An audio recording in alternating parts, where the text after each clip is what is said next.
Hey everyone, let's talk about Madhurima Tuli. और जिनको मधुरिमा तुली नहीं याद है उनको मैं याद दिला दूं कि उन्होंने बिग बॉस 13 में एंट्री ली थी और उनका और विशाल का रिलेशनशिप वहां पे बहुत ज्यादा वायरल हुआ था और कैसे मधुरिमा और विशाल का रिलेशनशिप इतना टॉक्सिक हो गया कि मधुरिमा की इमेज एक स्ट्रॉन्ग एक्ट्रेस से कंट्रोवर्शियल फिगर में बदल गई, जिसके बाद मधुरिमा का पूरा करियर ही डाउनफॉल में चला गया। तो मधुरिमा की जर्नी शुरू होती है उत्तराखंड से, लेकिन उनका जन्म 19 अगस्त 1986 को ओशा में हुआ था। मधुरिमा के फादर की जॉब ट्रांसफरेबल थी, इसीलिए वो कभी एक जगह परमानेंटली नहीं रही। बचपन उन्होंने कई अलग अलग सिटीज में बिताया। कॉलेज के टाइम पे मधुरिमा ने मिस उत्तरांचल का टाइटल भी जीता और वहीं से उनकी मॉडलिंग और एक्टिंग करियर की शुरुआत हुई। 2004 में मधुरिमा ने सबसे पहले एक तेलुगु फिल्म की थी। एंड मधुरिमा हमेशा से एक इंट्रोवर्ट पर्सन रही है, इसीलिए उन्हें अपने आप को ग्रूम करना और अपनी एक्टिंग स्किल पे काम करना बहुत जरूरी था। इसी वजह से वो मुंबई शिफ्ट हो जाती है और किशोर नमित कपूर एक्टिंग स्कूल से एक्टिंग की ट्रेनिंग लेती है, साथ ही मॉडलिंग भी शुरू करती है, जिसके बाद उन्हें काफी बड़े ब्रांड्स के साथ एड्स करने का मौका मिलता है। 2008 में मधुरिमा ने फिल्म होमम में सपोर्टिंग रोल प्ले किया और ये भी एक तेलुगु फिल्म थी।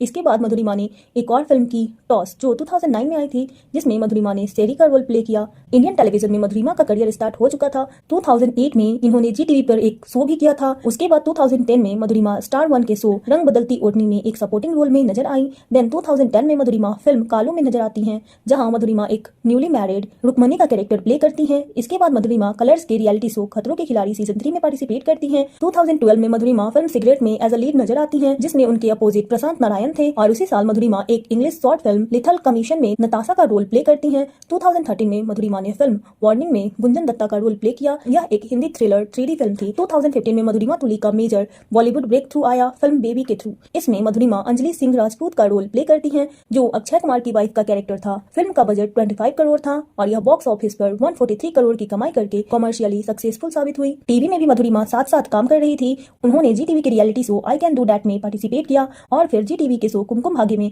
तनु के रोल में नजर आई, लेकिन कुछ ही समय बाद वह शो को क्विट कर देती हैं। वैसे मधुरिमा को कुमकुम भाग्य छोड़ने के बाद काफी रिग्रेट हुआ, क्योंकि बॉलीवुड में उन्हें कोई और फिल्म नहीं मिली। 2015 में वह सिर्फ हमारी अधूरी कहानी फिल्म में दिखाई देती हैं, जिसमें उनका रोल काफी स्मॉल था। दूसरी तरफ कुमकुम भाग्य जी टीवी पे काफी अच्छा कर रहा था, शो धीरे धीरे पॉपुलर हो रहा था। इनफैक्ट ऑडियंस मधुरिमा के कैरेक्टर तनु को काफी पसंद कर रहे थे। मधुरिमा के शो क्विट करने के बाद लीना जुमानी तनु के रोल को कंटिन्यू करती हैं। 2017 में मधुरिमा को एक इंटरनेशनल प्रोजेक्ट मिला, द ब्लैक प्रिंसी। यह एक हॉलीवुड फिल्म थी और इस फिल्म में उन्होंने शबाना आजमी के यंगर वर्जन का रोल प्ले किया था और इस फिल्म को हिंदी, इंग्लिश और पंजाबी तीनों लैंग्वेज में रिलीज किया गया था। 2017 में ही मधुरिमा तुली कलर्स टीवी के शो चंद्रकांता में नजर आती हैं, जहां उन्होंने प्रिंसेस चंद्रकांता का रोल प्ले किया था, जो कि शो का सेंट्रल कैरेक्टर था। ये सोना बालाजी टेलीफिल्म्स एकता कपूर का था। इस शो से मधुरिमा को ऑडियंस से काफी प्यार मिला। इसके अपोजिट शो में विशाल आदित्य सिंह थे। यह शो तो काफी जल्दी ऑफ एयर हो जाता है और इसके 94 ही एपिसोड्स आए थे। इसके अलावा शो के दौरान ही विशाल एंड मधुरिमा की ऑफ स्क्रीन बॉन्डिंग भी काफी स्ट्रॉन्ग हो चुकी थी। दोनों एक दूसरे के काफी क्लोज एंड टीवी इंडस्ट्री में इनकी जोड़ी काफी पॉपुलर थी। लेकिन इनके बीच जब प्रॉब्लम आना शुरू हुआ,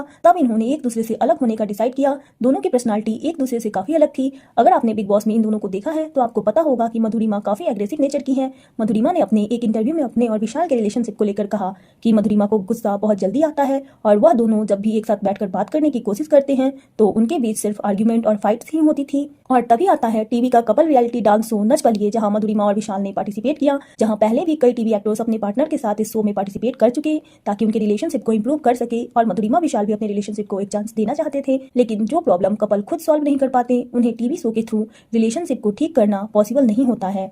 एट द एंड यह शो भी सिर्फ एंटरटेनमेंट और टीआरपी के लिए ही होता है। अल्टीमेटली कुछ भी मेजर चेंज नहीं हुआ। मधुरिमा और विशाल को यह शो बस उनके रिलेशनशिप की वजह से उन्हें मिला था और शो में इनके रिलेशनशिप इंप्रूव होने की बजाय शो को सिर्फ टीआरपी और ऑडियंस का अटेंशन ही मिल रहा था। इस शो में भी दोनों के काफी झगड़े होते थे। इसी शो में मधुरिमा ने जजेस के सामने अपना माइक भी फेंक दिया था और खुद कहा था कि हमें ऐसे ही एलिमिनेट कर दो, हमें यह शो कंटिन्यू नहीं करना है। जिसके बाद रवीना टंडन ने मधुरिमा को कहा कि वह अपना प्रोफेशनल बिहेवियर मेंटेन करे, वो नेशनल टेलीविजन पे है। इसके बाद 2019 में दोनों को सेकंड शो भी साथ में ऑफर होता है, जो कि था बिग बॉस, जहां रिलेशनशिप जुड़ने से ज्यादा टूटने के चांसेस होते हैं। इनिशियली विशाल बिग बॉस में पार्टिसिपेट नहीं करना चाहते थे। उन्होंने कहा था कि या तो चैनल उन्हें चूज करे या फिर मधुरिमा को, लेकिन टीआरपी और कंट्रोवर्सी के लिए दोनों को साथ बुलाया जाता है और दोनों ही कलर्स चैनल पे पहले काम कर चुके थे, तो आगे भी चैनल के साथ काम करना था इन्हें, इसीलिए दोनों ने शो को ज्वाइन करने का डिसाइड किया।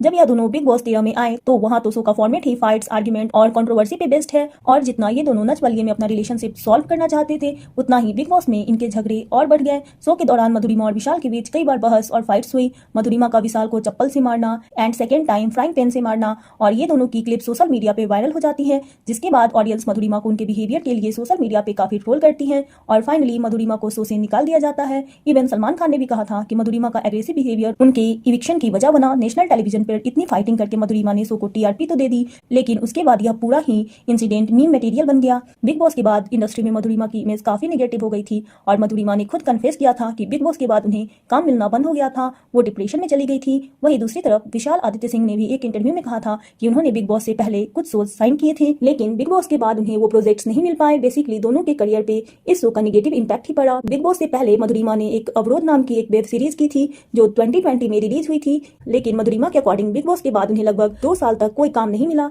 उनका कहना था कि उनकी पर्सनल लाइफ की कंट्रोवर्सीज ने उनके प्रोफेशनल करियर को डायरेक्टली अफेक्ट किया। वही विशाल आदित्य सिंह आज भी टीवी इंडस्ट्री में कंटिन्यूअसली काम कर रहे हैं, लेकिन वही मधुरिमा ने बिग बॉस के बाद सिर्फ विशाल के साथ एक म्यूजिक वीडियो की थी और 2022 में वह एक फिल्म में हमें नजर आती हैं। इसके बाद 3 साल के लिए मधुरिमा का कोई प्रोजेक्ट नहीं आता है और 2025 में वो फिल्म तेहरान में नजर आती है। So that's it for today. I hope you like the video. Thanks for watching.